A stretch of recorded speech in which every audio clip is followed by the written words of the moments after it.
Un jugador con mucho futuro y espero que puede mejorar aún más porque tiene mucho margen de crecimiento y aquí estamos para ayudarle como él, como Arsene, como a muchísimos jóvenes que tenemos para que mejoren y que den mucho a nuestro club porque el futuro está por delante de ellos. Çok genç, çok yetenekli bir oyuncu. Önünde çok fazla gelişebileceği alan var. Çok fazla geliştirebileceği yönü var. Ve çok fazla tabii ki bildiğiniz gibi önünde çok önemli bir gelecek olacak diye düşünüyorum ben. Sadece o da değil aslında. Hem Çipi hem Arsen hem de takımımızdaki diğer bütün genç oyuncuların hepsinin önünde çok uzun bir gelecek var. Önemli bir gelecek var. Hepsinin yapabileceği çok büyük işler var. Ve ileride takımımıza verebilecekleri çok büyük hizmetler var. Biz de tabii ki tecrübeli oyuncular olarak onlara her zaman yardımcı olmaya çalışıyoruz. Onların gelişimlerine yardımcı olmaya, katkıda bulunmaya çalışıyoruz. Ama dediğim gibi onlar gelecekte takımımıza çok büyük hizmetler sunacaklar. Ercan, şunu da sormak istiyorum. Özellikle ekonomik anlamda Galatasaray ve Fenerbahçe'ye baktığımızda sezon başlangıcında Trabzonspor'dan böyle bir başarı beklenmiyordu açıkçası. Bunu sezonun bu vaktine gelene kadar bu süreci Savic kaptan olarak nasıl değerlendiriyor? Savic como el capitán, ¿cómo ve ese proceso? Porque en el inicio nadie pensaba que Trabzonspor iba a hacer eso y hemos hecho.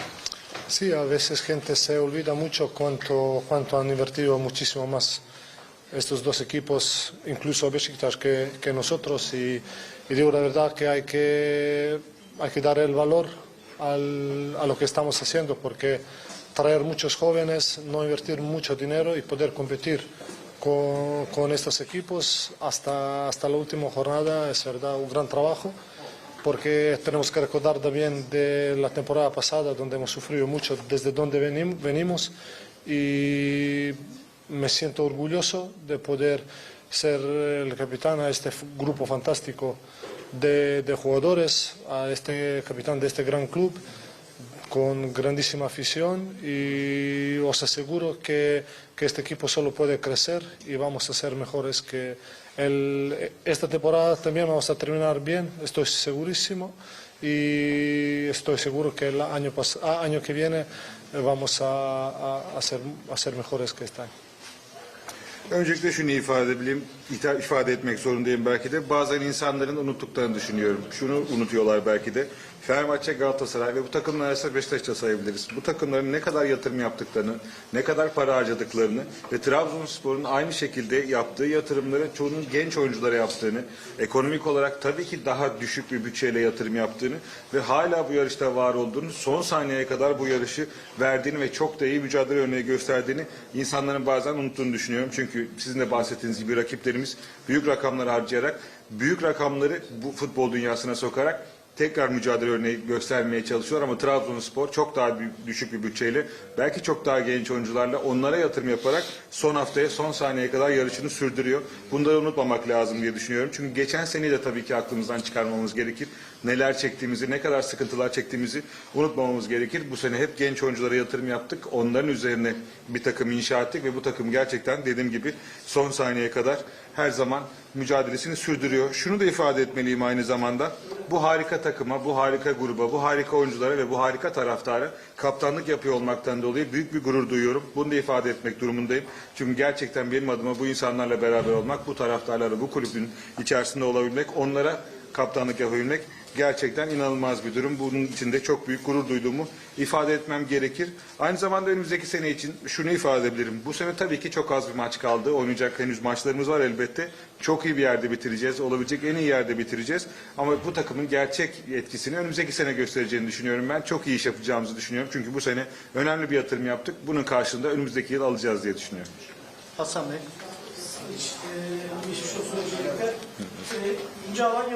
Firme Alanis Trabzonspor estaba ganando, después 1-1, este partido ganando 1-1 en el último segundo. Dentro del campo siempre yo vi que estabas informando a los compañeros.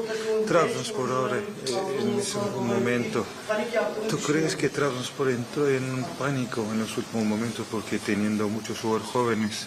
Entonces entramos en pánico en los últimos minutos del partido. ¿Qué piensas? Sí, fueron dos partidos donde estuvimos ganando, pero creo que en Alanya ellos no tuvieron ninguna oportunidad. pitaron ese penalti, por mí el penalti que no fue tan claro. Y también como cuando estamos hablando de este penalti, tengo la sensación que contra el Trabzonspor se pita muy fácil el penalti y como hemos visto hoy primer tiempo, para mí penalti clarísimo, no la pitan y de verdad estoy un poco en confusión porque esto pasa, pero nosotros pensamos solo en jugar y hoy yo creo no fue el pánico, ellos estaban con necesidad de hacer gol, nosotros defendimos y al final no hemos defendido bien esta jugada y eso nos costó, pero no creo que el equipo está entrando en pánico, creo que estamos haciendo una temporada enorme y creo que ahora cuando se juega contra Trabzonspor ya otros equipos nos tienen muchísimo respeto y eso hemos ganado solo sobre el campo verde. Aslında iki maçı birbirinden ayrı değerlendirmek gerekiyor diye düşünüyorum ben. Alanyaspor maçını değerlendirecek olursak eğer Alanyaspor'un bize karşı penaltı pozisyonu hariç belki hiç pozisyonu bile yoktu. Yani bize karşı gol bulabilecekleri başka bir pozisyon da olmamıştı. Penaltının da çok net penaltı olmadığını düşünüyorum Alanyaspor maçında bizim aleyhimize verilen penaltının. Çünkü Trabzonspor'a karşı olduğu durumlarda çok rahat penaltılar çalınabiliyor ama bugün sizin de gördüğünüz gibi ilk yarıda çok net bir penaltımız verilmedi. Benim görüşüme göre çok net bir penaltıydı. Ama bahsettiğim gibi bize karşı olduğunda, bizim aleyhimize olduğunda çok ucuz penaltılar, çok basit penaltılar çalınabiliyor. Bunu da ifade etmem gerekir. Panikle alakası yok diye düşünüyorum düştüğümüz durumun. Şöyleydi çünkü rakibimizin gol atmaya ihtiyacı vardı. Bütün oyuncularla beraber gol atmak için gelmişlerdi. İyi de savunma yaptık aslında. O ana kadar iyi savunduk ama sadece o pozisyonu savunamadık belki. Orada rakibimiz biraz şanslıydı. Ama şunu ifade edebilirim. Trabzonspor gösterdiği oyunla, gösterdiği mücadeleyle rakiplerini saha içerisinde saygısını kazanmış bu durumda ki çok önemli bir durum diye düşünüyorum bu. Çünkü bütün rakiplerimiz bize karşı oynadıklarında o saygıyı zaten hissediyorsunuz. Bu da tabii ki ne kadar değerli bir iş yaptığınızın kanıtı diye düşünüyorum. Son soruyu La última Nurgül Hanım'dan pregunta. alalım. Savic, maç sonrasında gerçekten taraftarlar Después del partido, takım arkadaşları da la hayal hinchada kırıklığı y los yaşadı. compañeros también, todos Özellikle estaban ahí. Fenerbahçe'nin dakikalarda Sufrió mucha sahada decepción, kaldığını ¿sabes? gördük. Porque estaban Takım kaptanlarından en bir un tanesi campo muy olarak. triste. Önümüzde zorlu bir Siendo maç el var. capitán del Samsun'da partido, te quería preguntar sobre ese partido contra Samsung en la Copa, después fuera de casa contra Konyaspor. Entonces, tú como el capitán, ¿cómo vas a motivar, cómo vas a hablar con el compañero? ¿Qué quiere decir a los compañeros? Sí, al final del partido fuimos tristes porque hemos tenido victoria casi hecha y te queda esa sensación amarga dentro del cuerpo, pero al final las hinchas han reconocido nuestro trabajo y nosotros de verdad hay que agradecerles. Si ganamos y perdemos, hay que agradecer a esta gente que viene, que nos apoya y no hay más. Y sobre la motivación, os digo ahora que no hay que tener ninguna otra motivación, es solo cuando pones esta camiseta es la motivación suficiente. Y no es importante si se juega un partido amistoso, un partido, una final o partido para liga, cuando metes la camiseta en Trabzonspor es la suficiente motivación para salir y dar todo como estamos dando hasta ahora. Şöyle ifade edebilirim. Maçın sonunda elbette ki hüzün vardı. Bütün takım arkadaşlarımız, bütün taraftarlarımız o hüznü yaşadılar. Biz de tabii ki çok mutsuzduk. Çok üzgündük. Taraftarlarımız da ne kadar üzüldüğünü gördük.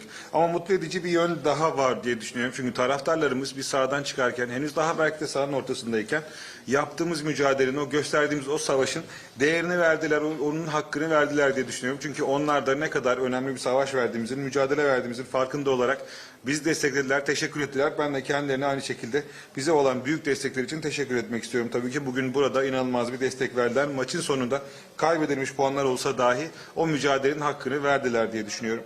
İkinci olarak şunu ifade edebilirim. Takım arkadaşlarıma aslında çok fazla bir motivasyona ihtiyaç yok. Çünkü Trabzonspor formasını giyiyor olmak zaten yeterli motivasyon. Bu formayı, bu değerli formayı üstünüze geçirdiğinizde başka hiçbir söze gerek yok. Başka hiçbir motivasyona gerek yok. En büyük motivasyon Trabzonspor'un bu değerli formasını üstünüze geçirmek. Çünkü hangi maç oynarsanız oynayın, ister bir hazırlık maçı oynayın, ister bir lig maçı, ister bir kupa maçı oynayın. Fazla söze çok gerek kalmaz bu formayı üstünüze giydiğinizde. Dolayısıyla takım arkadaşlarıma mesajım bu şekilde olacak zaten. Evet, teşekkür ederiz. Evet, Savic konuştu. Bugün de hiç fena oynamadı. Son haftalarda performansı iyi. Bir reklam arası var. Reklamlardan sonra biraz Beşiktaş'ı konuşacağız gündüz bölümünü. Erzurumspor'un Süper Lig'e geldi. Erzurumspor'un başarısını konuşacağız. Ardından şöyle bir pozisyonlara bakacağız. Ama hepsi için çok kısa bir ara rica ediyoruz.